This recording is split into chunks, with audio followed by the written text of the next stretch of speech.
Hello, hello. Today's a fantastic day to inspire lives. My name is Jaime Gabriel Raigosa, and welcome to Finding the Unicorn in You, a weekly podcast and where we help individuals discover their inner talents and skills that separate them from the rest.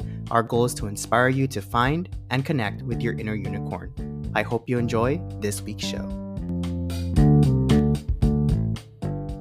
So today we're going to start this episode a little bit differently than the rest. So what I want you to tell yourself is, I am going to make the first move. Whatever it may be, think about it long and hard. There's something that you've been procrastinating, and no one's going to make that first move but you. Whether it be going to the doctor because you have been prolonging your doctor checkups, going to the dentist, taking your dog to the vet, waiting for a job to get back to you, and you're anxious about it, then email them, call them. Make the first move. Don't wait for them to call you. You call them. Do it. Just do it. Don't be afraid. Make the first move. Every day in your life, there's going to be things that are going to be hard and they're going to scare you. But no one's going to hold your hand. No one's going to applaud you for doing whatever you need to do. Only you will know what you need to get done. So you need to make the first move. Be the one to take initiative and gets things done. The only way you're going to get ahead of life and be a unicorn is if you start doing things for yourself. Stop waiting for other people to do it for you. You got this. I trust you. Everyone else in your life trusts you. Just do it. So whatever it may be, this is the assignment for you for today. I want you to make the first move and kickstart your day. You got this. I love you. And I hope you enjoy this week's show. Hello everyone, it's been a while since you've had a solo episode with me. It's been such an amazing ride these past few weeks, and I'm really excited to share everything that I've learned and hopefully things that you've learned. If you have a chance, every episode you have an opportunity, if you're on Spotify, to reply to a voice message, let me know what you think about the show. Feel free to do that. If you don't have Spotify, if you're listening to this on YouTube, Apple Music, Amazon Music, Google Podcasts, or whatnot, want to give me some feedback, feel free to send me an email at regozaconsulting@gmail.com. Always looking for ways to improve my show and being able to reach my audience. So feel free to let me know. I really want to hear your comments, and I'm really excited to hear everything that you have to share, good or bad. I want to start off this week's episode with just being able to discuss what we've learned so far. So we've had wonderful guests, ranging from business owners to 911 dispatchers to therapists and so much more. I'm super excited and I'm honored to even interview every single one of them. One of the first people that I interviewed for this podcast was Maria Mendoza. As you may have recalled, she's a business owner. She opened up her own cosmetics business called Luscious Beauty Cosmetics, and she was amazing. She taught us so many different things about how to open up a business, at least her process in opening up a business and what it took to get there. As she said, there's days that she wakes up at 4 o'clock in the morning just to grind down and get everything in. That was something that I was impressed with because it really allowed me to see what it takes to run your own business. I mean, I am doing it as well. I'm running my own business, and actually 2 businesses for that fact. One, Raigoza Consulting, and a second one, Raigoza Siblings, with my sister, Melissa Raigoza. And it's not easy. On top of this, you still have a regular 9-to-5 job, and it takes a lot out of you. But you need to have that perseverance. You need to see, what is your why? Why are you doing this? What is the point of doing this? And remind yourself every single day, why am I doing this grind? Once you find your why, it makes it easier to go through every single day. I think one of the other things that I learned from Maria is that she's persistent and consistent. No matter what, every single day she does something to allow herself to work on her business and make sure that there's one thing done. The next person that I interviewed was Vanessa Espinoza. She was a 911 dispatcher who had so many great tips to give us on how to avoid burnout, what to do in case you're having an emergency and the proper steps to do that, and talking a little bit about solo traveling and what it takes to kind of do that on your own. And her biggest tip was take the trip. Whatever you do is book the trip, making sure you put yourself first, and take micro vacations. And statistics have shown that the more vacations you take in a year, the less stressed you're going to be. So don't plan a 1-2 week vacation. I mean, if that's what floats your boat, then do it. But statistics have shown that the more vacations you take, 3-day weekend or a small trip every here and there, is a lot better and for your mental health and for your well-being. Making sure that you take those little vacations help a lot. Next person that I interviewed was Myra Roman. She's a program director and a therapist. She actually opened up her own business Feel free to check her out on Instagram. She relatively started that because she said, I listened to your podcast and your friend Maria inspired me. Let's go ahead and do this. I thought that was amazing because that was the whole purpose of my podcast, is to be able to inspire people to do more things. So for me, that was like a dream come true already happened. So it was amazing. One of the things that Myra let us know was you need to be honest with yourself and to your employers. Your yes is your yes and your no is your no. Know your boundaries, know exactly who you are and what you're capable of doing, and allow your employer to see that. By doing so, then you're showing consistency and you're showing that you're reliable. That's something that will help you in several areas of your life. So I hope that you take that from that episode and take it forward with you. Another thing that Myra taught us was you don't have to be the brightest person out there. As long as you show up every single day, you're able to make something out of yourself. By being consistent and persistent, you will accomplish anything, any goal that you set for yourself, because you're allowing yourself to learn from those mistakes every time you fail. You're allowing yourself to be there every single day, to get exposed to that practice, that goal, that skill every single time, and it will make you better eventually. You may not see it today, you may not see it tomorrow, but one day you will get there. Don't give up and be consistent. From that point on, I interviewed David Giron, who was the vice president of Riverside Pride. That event is so special to me and near to me because, for some of you that don't know, I am gay and I am part of the LGBT community.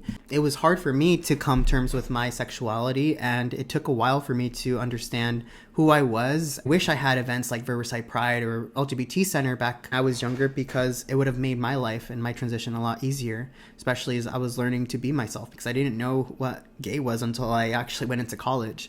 It wasn't something that my family normally talked about or ever even acknowledged. Things like that help bring the community together, help have the importance of diversity and inclusion, and really respecting each other, loving each other no matter what and who you are, showing people that you care and that you love them regardless of where they were born, their ethnicity, their gender, their sexual orientation. From that point on, I did my very first Spanish podcast interview with Tania Corpus. She was a fantastic individual who is a lawyer and works with various different agencies from Japan, France, United States, and even in Mexico. I was talking about the difficulties of working between the different countries, different things that you've kind of come across, and the teachings that you learned. Just because things are super rapid here in the United States doesn't mean that it's the same in Mexico. Sometimes they go through their own boundaries and their own obstacles that we take for granted, and learning different cultures is super important because then you're more open to the cultural differences, and potentially when you visit those countries, you'll have a better understanding. Something that I learned from Tanya is that you need to face your fears. It's the purpose of living day to day if you're going to live it with fear. If you're always cautious about what might happen or what happens if I do that, with the anxiety or clinging on to something in the past that's not allowing you to move forward, is just going to put you back. It's going to have a toll on you, and it's not let you move forward. So allowing to let go of those fears and challenge those fears on a daily basis so that you can continue striving for your best and allowing yourself to be the best that you can be. Another person that I interviewed was Ari Williams. He was an international model who traveled all over the world, stunted by COVID. His whole career switched upside down. He had to work as a bartender and be backpacking and doing different things just because he was trying to find out who he was. He lost his self-purpose and his identity, and he was trying to discover that through traveling around the world and meeting new people. He was spreading kindness and acceptance. That's how he's living his life now, and he's also creating his own blog and potentially his own YouTube show, so feel free to follow him and see his journey. One of the biggest things I learned about him is that no matter what, you need to be able to be kind to other people and be open to what they're going through. Just because somebody's being upset or mean at that time doesn't mean that that's the person that they are.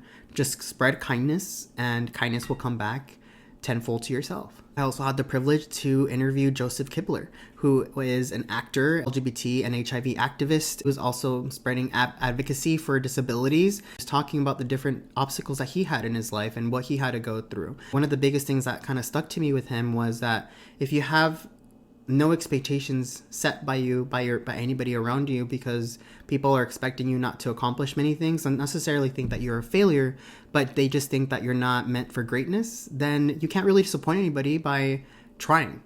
By just simply trying and going forward, you're going to be able to only have success because there was no set expectations of you. And even after expectations have been set on you by your parents, families, society, ignoring those and setting your own expectations for yourself and going. No matter what, always try and you'll succeed. By trying, you're already one step ahead from everybody else who decided not to try. Another person that I interviewed was Rolando Cristobal. He's a close friend of mine who I met here in Newport Beach when I moved here, and he decided to become a TikToker. And he is now currently living in Mexico, living his dream. An entrepreneur, being an influencer, and doing the daily grind every single day. As he said, he quit his 9-to-5 job only to work 24/7, because being an influencer is really hard. You have to constantly be thinking of, how am I going to record this now? How am I going to do this? The lighting, do I have the right equipment? Is this the right sound? And it's just so many different things. And you need to set a boundary between, do I want to record the intimate moments of my life, the personal moments of my life, or how do I want to represent myself in social media? It's a big struggle for him. And not only that, but knowing the balance on how it is to have a personal life and a social media life. Another person that I interviewed was a very young entrepreneur. Her name was Celeste from Celeste's Interest, who started her own podcast, and she's only like 11 years old. And she's so wise, and she's able to inspire so many different people because she just decided to step up and pursue her dreams. And she had such a supportive mother who said, you know what, you can do this, honey, let's do it. And now she does a podcast where she interviews people, business owners, and she's not only sharing knowledge that she's learning with everybody else, but she's also growing herself. Fantastic individual. And if you haven't listened to her, follow her on Spotify at Celeste's Interest. Okay, now switching gears. So one of the things that is my biggest pet peeve is the phrase, I am fine. The reason for this is because you're armoring yourself from vulnerability. You're not allowing yourself to truly be honest with yourself or the people around you. When somebody comes up to you and says, hey, how's your day going? Our automatic response is to say, I am fine, even though you may have something to talk about.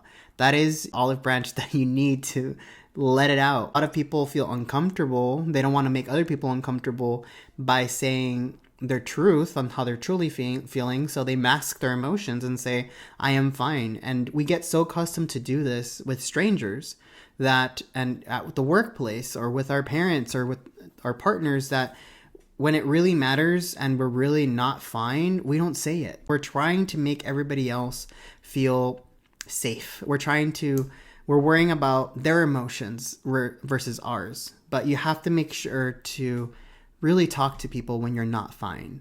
And one of the big things that I want to kind of tie this in was in the workplace. If you're not feeling fine, if you are feeling overworked, you're tired, you're no longer wanting to go to work, and you are exhausted physically, mentally. So allow yourself to have a support system. Next time your supervisor during your supervision say, hey, how are you doing? Don't say, I'm okay. No, be honest, be vulnerable. Tell them, I am not doing fine. I'm overstressed. You're understaffed. You're putting so many things on me. This is not working out for me. If I continue this route, you're burning me out to the point where I'm going to have to start looking somewhere else because I'm not okay. There's this term of quiet quitting that a lot of individuals are doing because they're just done. Millennials and Generation Z are burnt out, and even Generation X's are burnt out. Baby boomers and the older Generation X's are sticking with their old ways of how to run their businesses or trying to save money, so they're not really hiring the appropriate staff. So they're burning out so many people that people are just saying, you know what, I quit. But because they don't have the financial means of quitting anymore, like in the Great Resignation, they are quiet quitting. So they are just doing their basic duties and clocking in, clocking out. They're not doing anything more, which, I mean, that's the way life should be. You shouldn't be going above and beyond every single day. Statistics show that the more you love your job, the more you're going to put passion into it and the faster you're going to get burnt out. You have to set proper boundaries for yourself to be successful. And setting those boundaries is not necessarily bad. I think this is a great opportunity for us to be able to shape the workforce and show them we are people, we're not clogs in a machine, and we are going to move forward. We can grow as people and start treating people with respect and dignity because, you know what?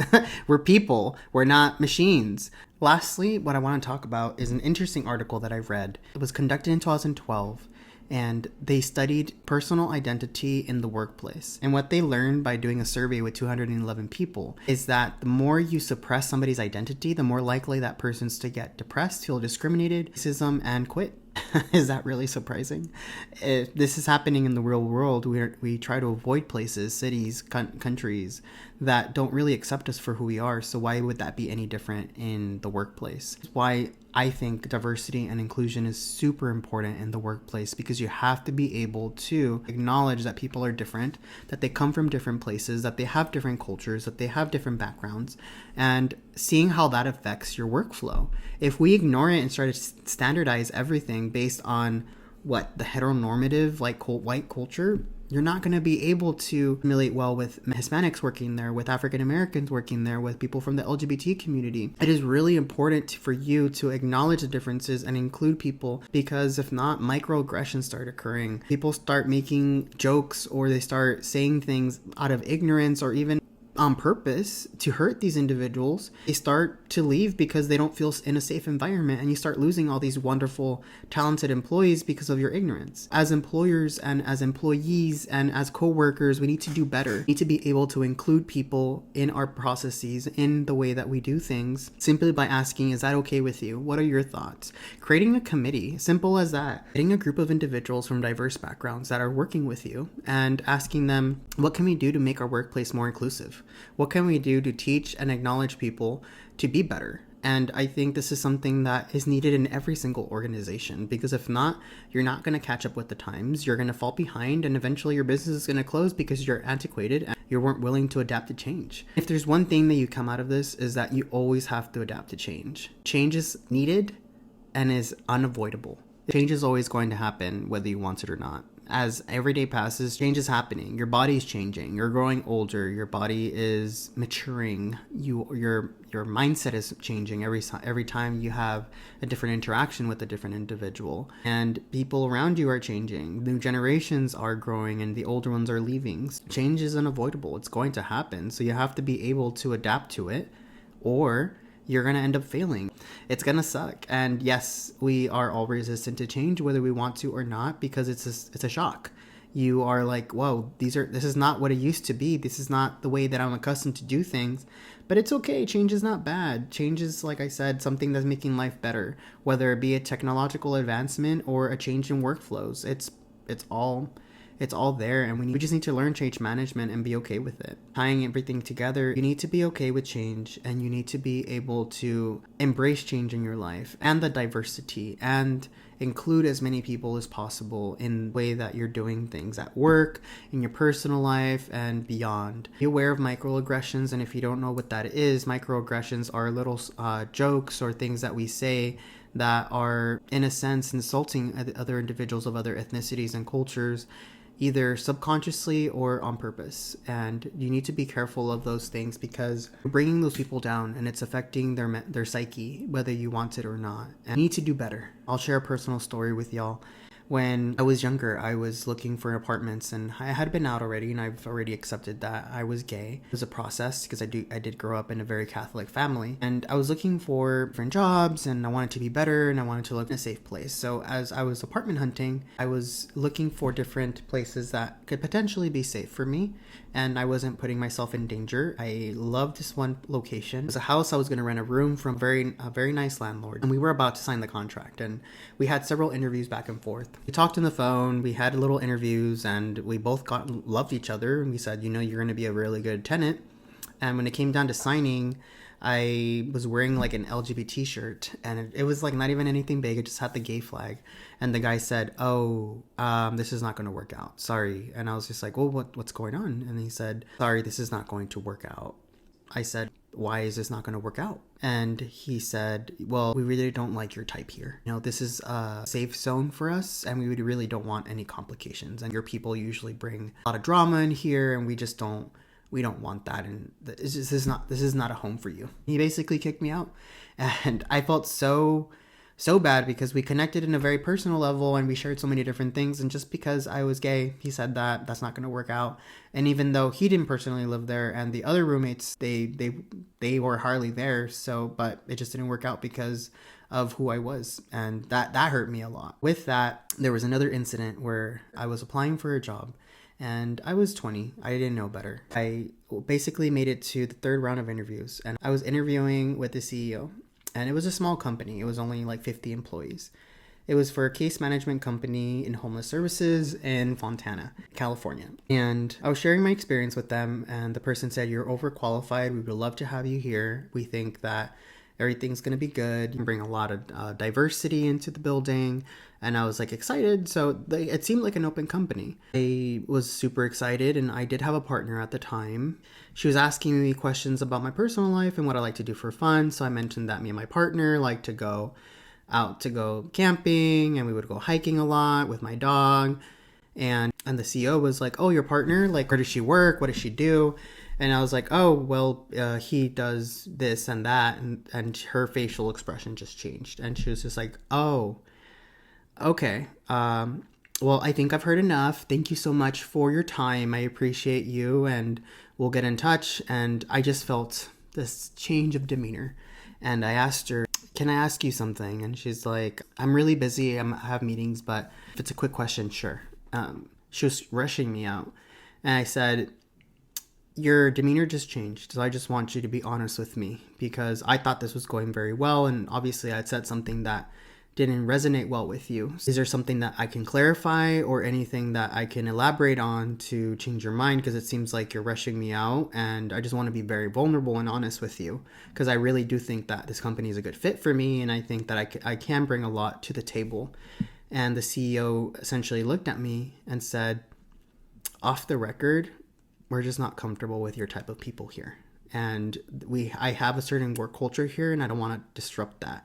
And I'm glad that you told me who you are and what you are, because it would have been a lot harder to get rid of you once you started." And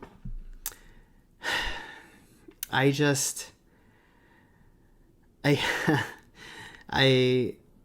I tried really hard not to cry, because it was the first time that I had really liked a job that much, and I had such a passion for it, and it tore me just because of who I was. And this is the second time that it happened to me, because the apartment thing happened literally 2 months beforehand, and this had happened. I could have reported her to HR, but I didn't know. I was young, and all I knew was, I'm just gonna not work there. It wasn't meant to be. And I'm glad that I didn't work there, because if I did have, she would have gotten rid of me, like she said. It's people who are antiquated, and they aren't willing to keep up with the times. And because you have such an old mindset, you're creating microaggressions, and you are discriminating people, and you're losing amazing talent who work for you and with you. And just be open to change. Be open to accept people who you are, and be careful what you say, because every single thing that you say, whether you mean it or not, if it's a joke, will affect people in the long run.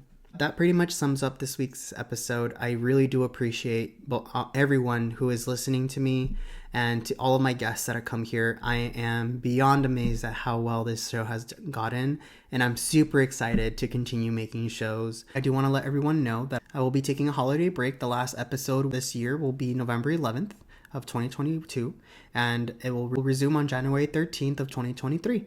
And the reason for this is, I want everybody to enjoy their families, and I want to enjoy my family and my vacation, and it's good to set my own boundaries and my own time off to focus on myself and school and everything else that I got going on in my life.